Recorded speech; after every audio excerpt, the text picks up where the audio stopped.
Vamos então à nossa pregação da nossa série Nossas Histórias. É interessante ver que nessa caminhada com Cristo não existe carreira solo. Não existe. Ele nos chama para ter momentos de solitude, mas essa caminhada nunca é para ser sozinha. Ele nos chama para ter aqueles mais achegados, mas não se basta nisso. Ele nos chama para ter um ciclo maior, mas não se basta nisso, porque Ele nos chama para ser parte do corpo de Cristo, de algo que é diferente, algo que ao olhar para o lado eu vou ver que não é parecido comigo, mas é aqui que Ele te quer. E eu compartilho com vocês hoje então a história de um cara chamado Pedro. Pedro, do mar à rocha. Eu vou pegar um recorte da vida de Pedro. Eu não vou contar toda a vida de Pedro, senão a gente vai bem longe aqui. Mas vou contar de quando Pedro é chamado, até o dia que Cristo vai falar para ele, olha, eu sou a rocha em que essa igreja vai ser edificada, Pedro. Mas para a gente conhecer um pouco melhor esse cara, nem sempre Pedro foi Pedro. Pedro era chamado de Simão. Esse era o nome de nascimento dele. Profissão, pescador. Família, ele era filho. Eu botei aqui Jonas e João, porque tem uma contradição nos evangelhos. Tem um evangelho que fala que o nome de pai de Pedro era João, e tem outro evangelho que vai falar que o pai de Pedro era Jonas. Acredita-se que seja Jonas, e que quem falou João tenha tido um erro ao relatar mesmo esse escrito, mas isso não é o que vai mudar a nossa história.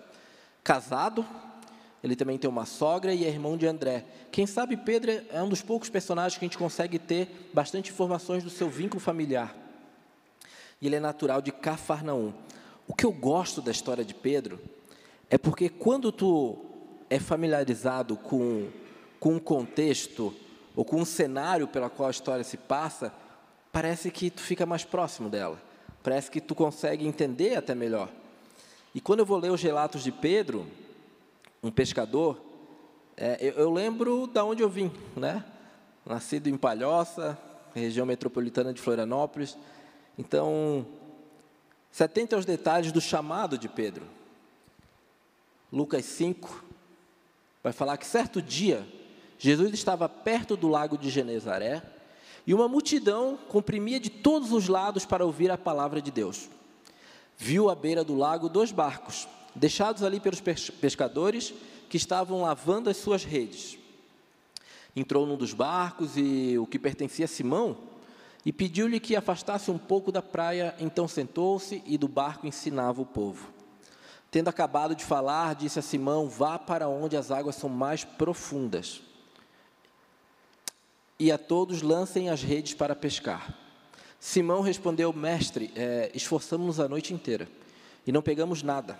Mas porque és tu quem está dizendo isto, vou lançar as redes. Quando fizeram, pegaram tal quantidade de peixe que as redes começaram a rasgar-se.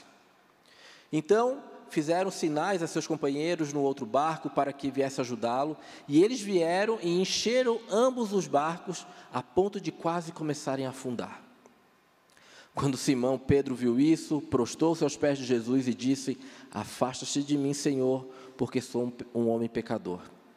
Pois ele e todos os seus companheiros estavam perplexos com a pesca que havia feito. Como também Tiago e João, os filhos de Zebedeu, sócios de Simão. Então Jesus disse a Simão, não tenha medo, de agora em diante você será pescador de homens. E eu coloco outro versículo aqui que está... E aí ele continua, eles então arrastaram os seus barcos para a praia e deixaram tudo e o seguiram. E agora sim eu coloco um versículo que está lá em João, que fala que André o levou a Jesus, o irmão de Pedro é quem leva ele até Jesus, e fala que Jesus olhou para ele e disse, você é Pedro, filho de João, aqui o pai é João, e será chamado Cefas.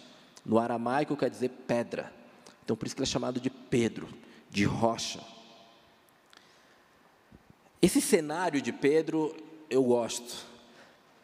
Alguns verões eu vejo barcos na praia, onde a gente passa férias, pescadores puxando a rede, tendo que lavar a rede depois, porque vem muita sujeira também, tem a própria água salgada que tu tem que tirar da rede para ela não danificar com o tempo a rede de pesca.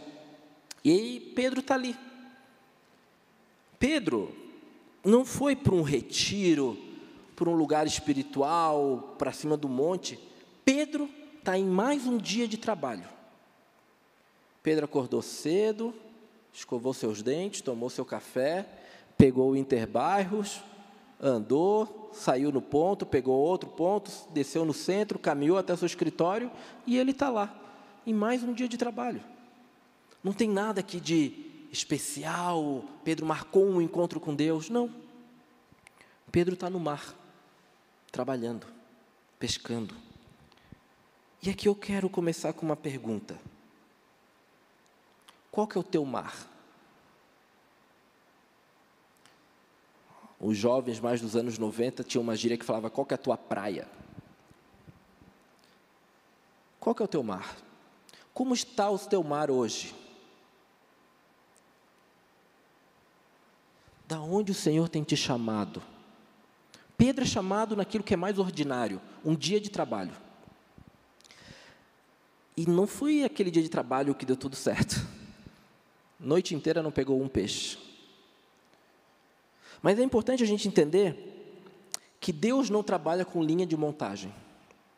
Sabe linha de montagem? Bota a peça e vai acontecendo a mesma coisa com a peça até o final. Não. Às vezes a gente quer fazer de Deus uma linha de montagem. Se a Bíblia fala que os apóstolos curavam com panos, opa, vamos pegar panos para curar. Se a Bíblia fala que o Senhor fez uma pesca maravilhosa, opa, vamos todos para a praia jogar a rede e ver o que acontece. Deus não funciona assim. Deus não é uma linha de montagem. Deus é infinitamente criativo para falar ao teu coração da forma que Ele quer falar. De modo que Ele vai falar daquele jeito que vai tocar o teu coração porque Ele te conhece. Então, de repente, o teu mar não vai ser igual ao de Pedro. De repente, Deus não vai te chamar em meio àquilo que é mais ordinário na tua vida. Quem sabe Deus vai te chamar em meio àquilo que é extraordinário. Isso pode acontecer. Mas é bom que você reflita como está o teu mar. O teu mar tem estado flat, calmo, manso? Ou o teu mar tem estado revolto, de ressaca, indomável? Você está com o calcanhar submerso nesse mar, com a cintura, com o pescoço? Ou quem sabe você já afundou a ponto de falar, Dudu, eu não sei nem se consigo chegar na superfície. Pergunto isso para que você possa internalizar e pensar de onde o Senhor tem te chamado. Sabe por quê? Porque a gente, por via de regra, a gente tenta justificar para Deus as coisas. Deus, agora não, porque agora eu estou passando por isso. Senhor, dá uma segurada, eu sei que Tu abriu uma porta ali, mas agora não. Eu fiz isso. Eu tive 2 chamados na minha vida. Um na adolescência, quando eu entreguei a minha vida para Cristo. E qual que era o meu mar? Era de um adolescente de 14 anos, completamente imaturo, que ia com os primos para a igreja porque queria jogar futebol. E é nesse mar que Ele me pescou. De um adolescente imaturo. Não estou falando que adolescente é imaturo. Estou falando que o adolescente Dudu era imaturo. E depois outro chamado que Ele me deu foi quando eu resolvi largar tudo em Floripa e vim para cá fazer teologia e seguir essa área de ensino. E era outro momento da minha vida. Profissionalmente bem, a vida ok. Aí eu não sei se eu estava tão maduro quanto o de 14 anos, porque largar tudo, né? Eu larguei e vim. Foi outro momento de chamado. Era outro mar, mas era outro chamado. A questão é que, por mais que você tente lutar, e eu lutava, eu falava, Deus, agora ir fazer teologia, não. Eu acabei de casar, eu tenho que manter uma casa. Eu acabei de casar, eu tenho uma esposa aqui, Senhor. Ele falava, mas é agora. É agora. E aí eu fui aprendendo que Jesus sabe exatamente de onde está te chamando. Ele sabe exatamente o mar que você está hoje para te chamar de lá. Não adianta tu ficar dando justificativas, tu tentando ludibriar Ele. Não, mas veja bem, Ele sabe. Ele não vai esperar o teu mar ficar manso para te chamar. Ele não vai esperar o teu mar ficar revolto para de repente te chamar. É no mar que está hoje na tua vida que Ele te chama. Seja ele manso, seja ele revolto. É nesse mar que Ele te chama. E quando Ele chama, Pedro, após ser chamado, ele é continuamente moldado pela convivência direta com Jesus. Eu sempre falo, antes de Jesus eu não era nada. Mas também tenho a convicção que Jesus não me chama do nada para nada. Ele me chama para algo. Ele me chama para servir. E Pedro é esse cara. Pedro, quando é chamado por Jesus, ele passa a ter um relacionamento com Cristo. Ele tem convivência diária e conversas com Jesus. Jesus frequenta a casa dele. Inclusive, o dia que Jesus cura a sogra dele, Jesus não vai lá para curar a sogra em si. Ele está lá na casa de Pedro. E Pedro fala, minha sogra está com febre. Eu sei que vocês estão esperando uma piadinha de sogra, eu não vou fazer, tá? Eu amo muito a minha sogra. E o final do ano está chegando, eu passo férias na casa dela. Tem que manter a paz na família. Mas eu amo muito a minha sogra também. Mas é nesse convívio diário que Pedro vai sendo moldado. Pedro faz caminhadas e viagens com Jesus. Você já viajou com um amigo? É muito bom, eu já viajei com um amigo. Fui daqui até São Paulo de carro. E a gente se conhece mais, a gente conversa, troca ideia. E Jesus e Pedro tinham isso. O aprendizado por ensino e correção. Por hora, Pedro dá umas pisadas na bola. Ele participa do grupo dos 12, dos outros discípulos. E isso aqui é muito importante. Isso molda a vida de Pedro, andar com pessoas que também confessam a fé em Jesus Cristo. É mais ou menos aquilo que o Yarley falou, e a gente nem combinou, mas as amizades que aqui foi formando na vida do Yarley aqui, foram ajudando o Yarley a entender quem era esse Cristo. Pedro, junto com os 12, formando os 12, ele também é moldado pela convivência daqueles que são chamados por Cristo. Vai ser muito difícil você sozinho, no meio do mundo, em carreira solo, ser usado por Cristo. Mesmo se você for um missionário enviado, existe uma igreja por trás. Existe um corpo por trás. E também tem ele presencia diálogos, presencia ensinamentos. E é curiosa a história de Pedro, porque chega a ponto de Pedro ter tanta intimidade com Jesus, que isso extrapola o pedaço da história, que isso acontece só depois desse relato que eu estou hoje me atentando. Mas Pedro chega a um ponto de ter tanta intimidade com Jesus, que tem uma hora que ele acha que ele é o Deus de Jesus. Em Apocalipse vai falar que antes de tudo ser criado, Jesus já tinha sido escolhido para ser, já tinha sido entregue por nós. Cristo ir para a cruz já era plano do Deus que é Criador e Salvador de tudo para nos salvar. E quando Jesus então tem que deixar isso público, ele fala para os discípulos, olha, eu vou para a cruz. Plano de Deus, desde a fundação, tudo pronto. Pedro, não vai não. Olha, Pedro, audacioso, desrespeitoso, eu acho que íntimo com um amigo, mesmo sabendo que é mestre. Não, Jesus, tu não vai não. Só que a intimidade é de lá para cá, né? E também daqui para lá. Aí Jesus olha para ele e fala, Satanás, afasta-se. Eu não sei se Jesus falou isso, deu uma risada, ou falou com um cara bravo, mas nessa intimidade ele fala, Satanás, segura a onda aí. E aí Pedro, ele começa a ter esse convívio. Tem até uma passagem que eu acho interessante, que mostra isso. Lá em Marcos, enquanto Jesus ainda estava falando, chegaram algumas pessoas da casa de Jairo, o dirigente da sinagoga. Sua filha morreu, disseram eles. Não precisa mais incomodar o mestre, no caso Jesus. Não fazendo caso do que eles disseram, Jesus disse aos dirigentes da sinagoga, não tenham medo, tão somente creiam. E não deixou ninguém segui-lo, senão Pedro, Tiago e João, irmão de Tiago. Pedro tinha essa intimidade. Jesus foi para ressuscitar essa menina, e ele fala, não, vem vocês três, e Pedro está ali. Pedro está ali. E aí as perguntas que vêm para nos incomodar, para fazer a gente refletir onde é que está a nossa intimidade com Cristo? Como eu tenho alimentado a minha intimidade com Ele? Pedro, naquele momento que é chamado na pesca maravilhosa, ele não tinha intimidade com Jesus. Ele sabia que era um mestre, mas... E depois ele se torna íntimo, por convívio. por ver Cristo sentado na sua mesa, não por ir todo sábado na sinagoga, mas por ter vida na vida, por ser repreendido por Ele e falar, está tudo bem, eu errei. Como a gente tem alimentado a nossa intimidade? Se a gente tem alimentado a nossa intimidade com Cristo de domingo a domingo, eu lamento de dizer, você não vai se tornar íntimo dele, vai ser bem difícil, vai demorar esse relacionamento. Agora, se Cristo tem sentado toda manhã no café da manhã contigo, tem estado com você no carro enquanto você vai para o trabalho, no ônibus, no trabalho, no seu relacionamento com a sua esposa, com seus filhos, durante o café da tarde, a janta. E não é o Dudu que é faminto, não. Jesus, o que ele senta em mesa na Bíblia, volta e meia ele estava com o povo comendo. Porque é isso que ele quer. É isso que ele quer.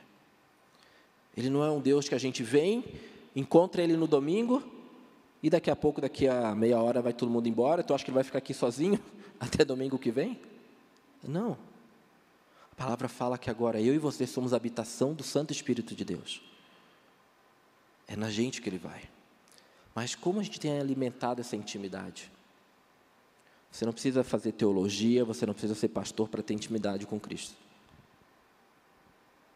O acesso que qualquer um que estudou tem a Cristo é o que você tem. Não precisamos mais de sacerdotes para fazer um elo entre você e o próprio Deus. O Cristo é esse agora. Ele é aquele que de manhã quer sentar e passar o pão com manteiga junto contigo. E falar, eu estou aqui. Eu estou aqui. É nesse contexto, é nesse chamado que Pedro passa a ter intimidade com o Pai. Eu gosto muito daquela série do The Chosen. Ela mostra bastante isso. Intimidade. Tem hora que eles estão se banhando no lago, tem hora que eles estão rindo, tem hora que eles estão no meio da fogueira. Isso também teve. E é isso que Ele quer comigo e contigo. O chamado nos conduz a experiências que geram intimidade e produzem confissão de fé. Somos chamados como Pedro foi chamado, isso nos leva a ter experiências com Cristo, isso vai gerar intimidade, e é nessa intimidade que a gente vai ter uma confissão de fé. Chegando Jesus à região de Cesareia de Filipe, perguntou aos seus discípulos, quem os homens dizem que o Filho do Homem é? Eles responderam, alguns dizem que tu és João Batista, outros Elias, e ainda outros Jeremias ou um dos profetas. Aí Jesus pergunta para os discípulos, e vocês? Perguntou ele, quem vocês dizem que eu sou? Simão Pedro respondeu, tu és o Cristo, o Filho do Deus vivo. Respondeu Jesus, feliz é você, Simão, filho de Jonas. Agora aqui o pai já é Jonas, mas está tudo bem. Porque isto não lhe foi revelado por carne ou sangue, mas por meu Pai que está nos céus. E eu lhe digo que você é Pedro, e sobre essa pedra edificarei a minha igreja, e as portas do reino dos mortos não poderão vencê-la. Tu és o Cristo, Filho do Deus vivo. Essa é a confissão de Pedro. Mas essa confissão de Pedro não vem por ele, não vem por carne. Jesus fala, o Pai é quem te revelou. Da onde vem essa revelação? Da intimidade. Da intimidade. De repente a gente fala em revelação e acha que foi algo sobrenatural, que Pedro entrou em transe e falou. É da intimidade, é de um coração moldado com convívio em Cristo. É na intimidade que Pedro tem a sua confissão de fé gerada. E ele fala, Jesus é o Cristo. Lembrando que Cristo não é o nome de Jesus. Cristo é um rótulo. Cristo quer dizer Messias, Salvador. Jesus Cristo é o Jesus e Salvador. Então ele está falando, tu é o Cristo, tu é o Salvador, tu é o Messias, o Filho do Deus vivo. E aí as perguntas para nos balançar. O que a nossa vida tem confessado acerca desse Cristo? O que temos falado acerca desse Cristo? Essa intimidade tem gerado em nós esse confessar, mesmo sem abrir a boca por vezes? Mesmo sem abrir a boca? Depois, na continuação, Jesus vai falar então, olha Pedro, sobre essa afirmação, que eu sou o Cristo, Deus, o Filho do Deus vivo, é sobre essa pedra que a sua igreja vai ser edificada. Que Cristo é a nossa rocha. Aí eu trago essa para a gente refletir.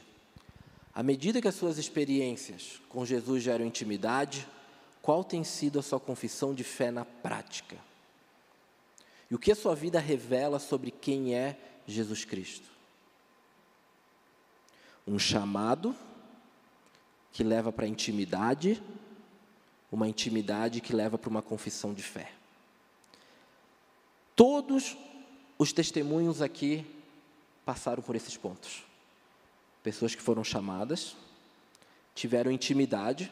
E ter intimidade não é, ai, como é bom, a gente se ama. Não, quem é casado sabe o que é ter intimidade. Às vezes é você o amor da minha vida, às vezes some daqui. É mais ou menos assim, não é? É nessa intimidade. Muitos testemunhos falaram, olha, eu me revoltei contra Deus. Eu discuti com Deus. Mas é nessa intimidade que a gente vai sendo moldado. É nessa intimidade, com essas experiências, que a nossa fé, a nossa confissão de fé, vai se tornando uma confissão de fé viva. Eu e você somos chamados para sermos uma confissão de fé viva. De modo que as pessoas olhem para mim e para você e falam, isso é Cristo. E quando eu te pergunto o que a sua vida revela sobre quem é Cristo, eu não falo isso de cima de um pedestal, num legalismo apontando o dedo para você. Eu falo isso com a consciência da graça. Porque se Cristo quer se mostrar através da minha vida, isso só pode ser por graça e misericórdia. Porque quem sou eu para que o Criador do céu e da terra se manifeste através de mim? Eu sou um pecador. Ele poderia vir essa noite aqui e pregar de forma infinitamente mais impactante que eu. Ele poderia lá no meu trabalho, descer lá no meio do escritório e falar, tá vendo aqui, eu sou Jesus. Mas às vezes ele quer se revelar através de um toque de mão, de um tá tudo bem, de um eu estou orando por ti. Às vezes no nosso lar, Jesus poderia descer de fato no meio de um almoço e falar, estou aqui. Mas ele se revela no, eu te amo, filha. Ele se revela no, meu amor, eu quero passar o resto da vida contigo. Ele se revela no perdão, no desculpa.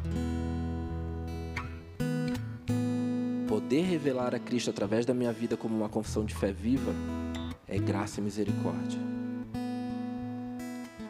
O que a sua vida revela sobre quem é Cristo Jesus? Pense nisso durante essa música. Reflita sobre essa pergunta durante essa música.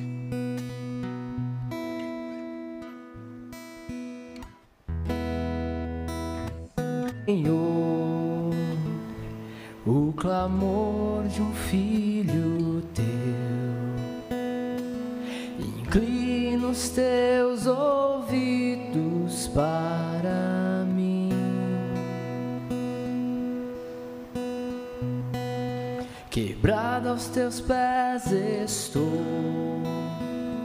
o meu mundo pereceu, meus planos tão humanos não eram afins aos teus, por isso nu estou, vazio eu vou, um vaso que não sabe o seu fim.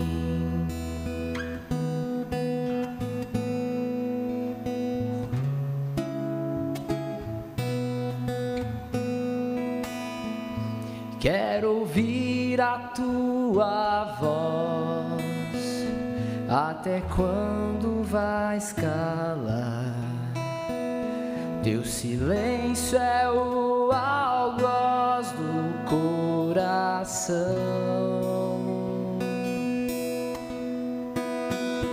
Tua ausência é a dor atroz, que eu não sei mais suportar. Eu quero descansar palma da tua mão, e com esta mão tu esmagaste o meu ser.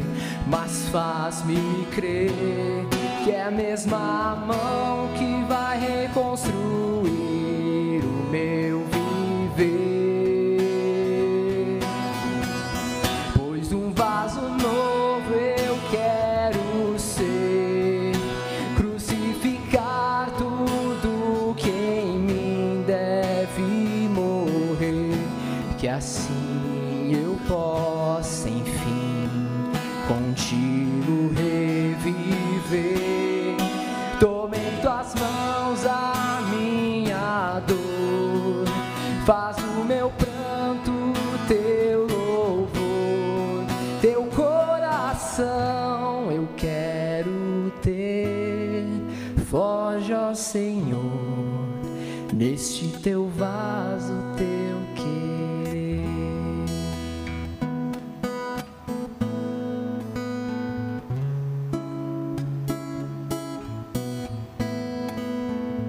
Mas mesmo assim eu vou cantar e com este canto proclamar a fidelidade do meu Pai, a alegria em meio aos ais, cantar o bem que em meio à dor tem me feito, Senhor, e crer que os cacos que estão no chão quebrados são barro em tua mão, pois um vaso novo vais fazer, santificar tudo que em mim é teu querer, que assim eu proteja enfim imagem do teu ser. Faz da minha vida, ó Senhor, vaso vazio ao teu dispor, teu coração vem preencher. Verte, ó Senhor, neste teu vaso, teu viver.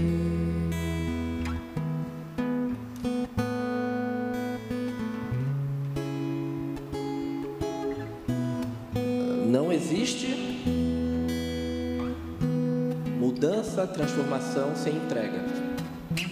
É na entrega, na metamorfose do vaso, nessa metáfora que Cristo quer mudar a minha e a tua vida. Não vai existir intimidade e confissão sem entrega, sem a disposição de falar: Senhor, a minha vida é tua. Amém?